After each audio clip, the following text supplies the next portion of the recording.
Emily, is Grandpa behaving himself? Oh yes, well, kind of. Injuring his leg, old people can be such a nuisance. I wish they'd think about those of us who have to take care of them. Patricia, that's not a nice way to say it. It's fine. He's already declining quite a bit. I can't handle the fuss of old people, but you're used to it, so you'll be fine. The other day, my husband's grandfather Michael fell in the garden and injured his leg. It's not a serious injury, but he's already 82 years old. Because of his age, we're having him rest in bed just to be safe, so it doesn't get worse. My mother-in-law won't even go near him, let alone take care of him. I'm Emily, 30 years old. I married 3 years ago and live with my husband Daniel's family. My husband was my boss at the company where I worked, a company founded by his grandfather. When I joined 8 years ago, my father-in-law was already the president, and my grandfather-in-law was the chairman. But back then, the grandfather was still handling all the important tasks and responsibilities of the company. 2 years ago, when Grandpa turned 80, he remained chairman, but handed over most of the public duties to my father-in-law. Michael, you've worked hard all this time. Now leave the company matters to Christopher and take it easy. My mother-in-law said with a smile, but her words sounded sarcastic to me. Grandfather-in-law is a bit stubborn, but a fair and kind person with a good reputation. In contrast, my father-in-law seems somewhat immature, never expressing his opinions clearly and utterly unreliable compared to Grandpa. And he always does whatever my mother-in-law says. My grandmother-in-law has already passed away, and I never met her. My husband and I started dating when we worked together on the same product planning team 3 years after I joined the company. My husband, who was energetically leading the team, seemed reliable to me, though a bit self-righteous. Maybe I felt that way because I lost my father early and grew up with just my mother. My mother also passed away from illness 2 years ago, and now I have no family other than my in-laws. Shortly after I got married, my mother fell ill and needed care, so I quit my job to take care of her. The fact that my husband's family didn't object was probably due to a single comment from Grandpa.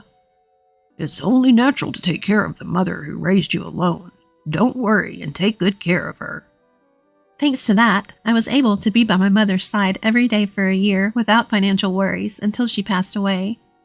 My mother-in-law seemed a bit dissatisfied, but I was truly grateful. However, since Grandpa handed over the company to my father-in-law, everyone's attitudes towards him has gradually changed. They no longer listen to his opinions as much. And I can't shake the feeling that they're treating him carelessly. At first, I thought it was just my imagination, but watching my mother-in-law and husband's behavior, I can't help but feel that way. My father-in-law's attitude is non-committal, but it feels like he's ignoring Grandpa, as if he's no longer needed since he's practically retired. Watching my in-laws' behavior, I feel somewhat angry. Hey, don't you think your attitude, Patricia, and yours too, is a bit cold towards Grandpa? So what's the big deal? Grandpa tries to talk to you and you barely respond. You don't even try to help him. Like I have time to deal with old people. You can take care of Grandpa. You're the one with the free time. You don't have to talk like that. Quiet. I'm tired from work. Don't nag me about unnecessary things. This is how it goes. No matter what I say, they won't listen to me. My grandfather-in-law doesn't say anything to his family about this. Now I'm the only one who talks to my grandfather-in-law at home. Grandpa, the weather is nice today. Shall we go for a little walk outside? Your leg seems to be healing well, and I think it will be good rehabilitation. Thank you. Let's go out for a bit then. When the two of us went to the park, there were several families with children playing around. My grandfather-in-law looked at the scene with joy. Christopher and Daniel had times like that too. Grandpa? I was busy with work and couldn't take care of the children much. Maybe that's why I couldn't raise Christopher and Daniel properly. My grandfather-in-law said with a slightly sad face, almost like he was talking to himself. Christopher is my father-in-law, and Daniel is my husband. I think about how everyone can be kinder to my grandfather-in-law, but I can't come up with a good idea. But then, my in-laws suggested building a house for my grandfather-in-law. This house is over 50 years old, right? The layout is bad. It's hard to use, but instead of spending money on repairs, it would be better to build a new house in a more convenient location. A new house? Michael is getting older, and it's good that he only got injured last time, but we never know what will happen. So let's make the house barrier-free so we won't have trouble if care is needed. I see. We can even put Michael's room in the middle so everyone can take care of him easily. Yeah, that's not a bad idea. Right, so it's settled then. And Michael, about the cost? If it's a house for all of us, I'll take care of it. Talk to Mr. Jones about the money. Typical Michael. Thank you, we appreciate it. My mother-in-law smiled happily. It seems to me that they only flatter him when they want money. But if everyone takes care of my grandfather-in-law after moving to the new house, I thought there could be nothing better.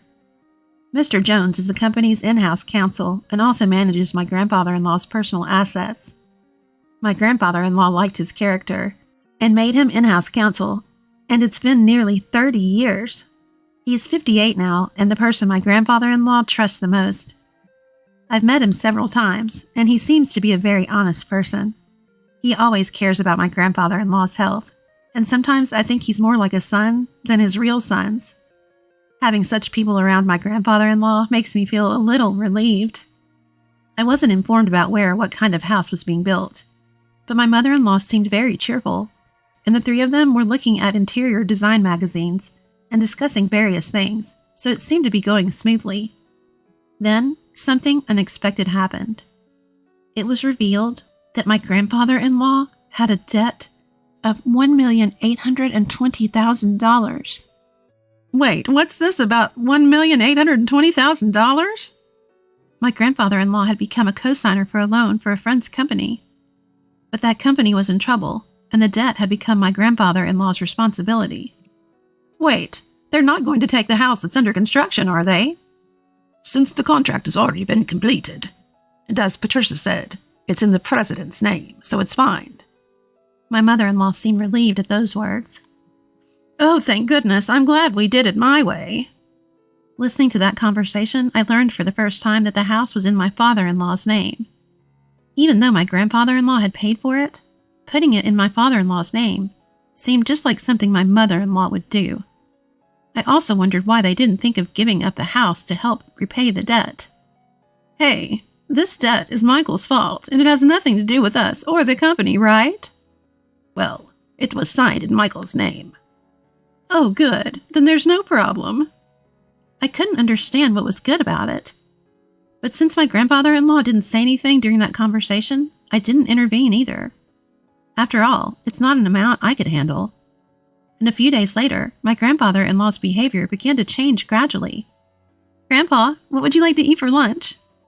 Who are you calling Grandpa?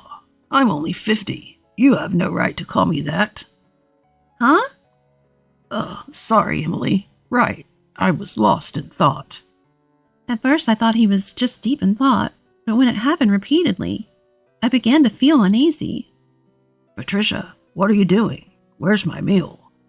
Grandpa, I'm Emily. Patricia is your daughter-in-law. You ate your meal earlier. I didn't eat. Are you trying to starve me? I wondered if my grandfather-in-law's condition was triggered by the $1,820,000 debt.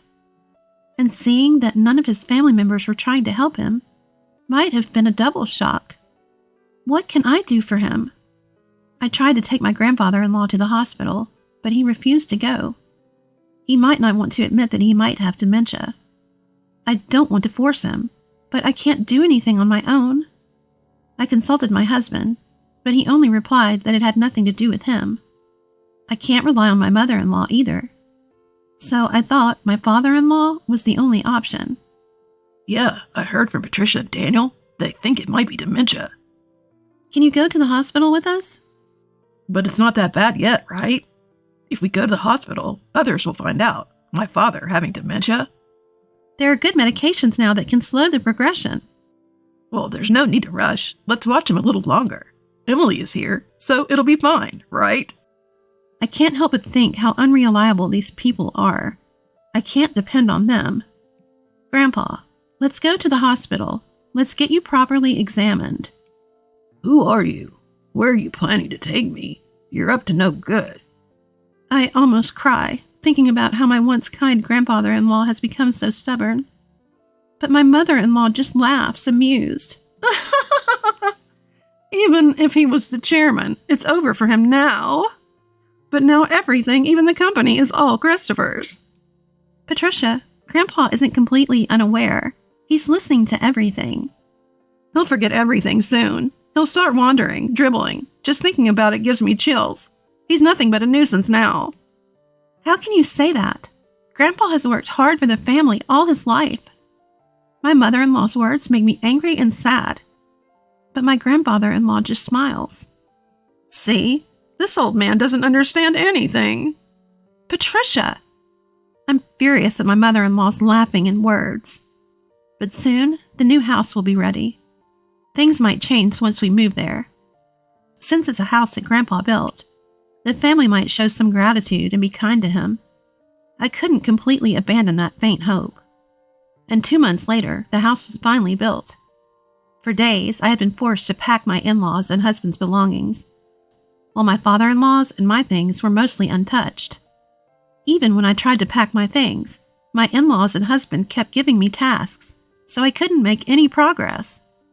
But I thought it would be fine to move the small things later, since this house wasn't going away. On moving day, after moving most of the things, I went to call my father-in-law, but my husband said, "Ah, you and Grandpa can stay here." What? You can stay in this house. We don't need any extra baggage in the new house. In other words, you and Grandpa will live here from now on, and I'll give you Grandpa's debt too. Well, you can at least be a housekeeper. Hey, let's go. Yeah, I'm coming. Good luck with all the debt repayment and live in care. With those words, my in-laws cheerfully got into the car and left. I was stunned for a while. I couldn't immediately understand what had just happened. Were we just abandoned? And not just me, but my grandfather-in-law too. Only they would live in the new house? It took me a while to understand, because it was beyond my imagination that someone could do something so cruel. How should I explain this to my grandfather-in-law? I slowly returned to the back room. I don't mind taking care of my grandfather-in-law at all. That was my intention from the start. As I was about to timidly call out to him, who was sitting with his back to me, he seemed to sense my presence and turned around before I could speak. Have they gone already? My grandfather-in-law's expression, as he said that, looked completely different from the dazed look he had just months ago. To be frank, he seemed like a different person. I thought maybe a different symptom had emerged, but the next moment, my grandfather-in-law smiled. And then, his following words surprised me. As I was talking to my grandfather-in-law, Mr. Jones came. Chairman, have you finished getting rid of the unnecessary staff? Yes, it's all done. Let's go, shall we? Where are we going? Of course, to the new house. I left the house where I had been living, led by my grandfather-in-law, without understanding what was happening. The next month, countless calls came from my mother-in-law and husband. My grandfather-in-law said he wouldn't deal with them anymore, but I answered my husband's call because of the divorce. Hey, Emily, is Grandpa with you? When I went to the old house, it was for sale. It's not worth $1,820,000, so you can't repay the debt. Is that why you did that? What do you mean? Put Grandpa on. Dad said he can't get in touch at all. That forgetful old man has done something outrageous. I knew what he was talking about, but I wanted to hear what my husband would say. Grandpa sold the company's stocks to the executive director. Thanks to that, the executive director became the largest shareholder. And a shareholders' meeting and board meeting were held, and Dad was dismissed as president. But the executive director is well liked, and maybe Grandpa thought he was better to hand over the company to. The executive director must have deceived the senile old man into selling the stocks. This is invalid. You seem to be misunderstanding something. But Grandpa doesn't have dementia. If anything, he seems more coherent than before. What? I, too, until that moving day, had seriously thought that my grandfather-in-law had dementia. It seems that my grandfather-in-law had been suspicious from the time my mother-in-law said she would build a house to live with him. So he devised a plan.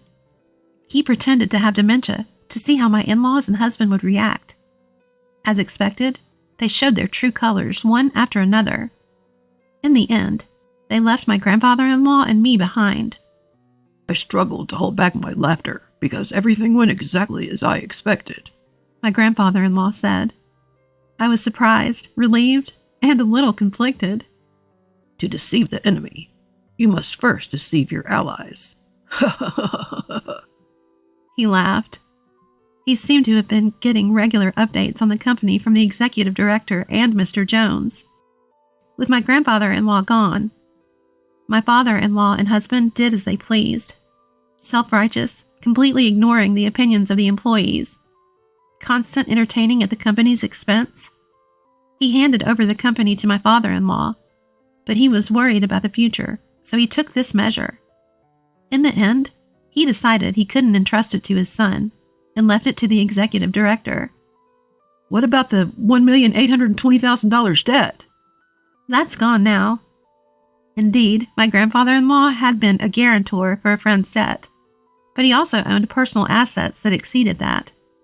After stepping back from the company's operations, he had invested in real estate and made a considerable profit.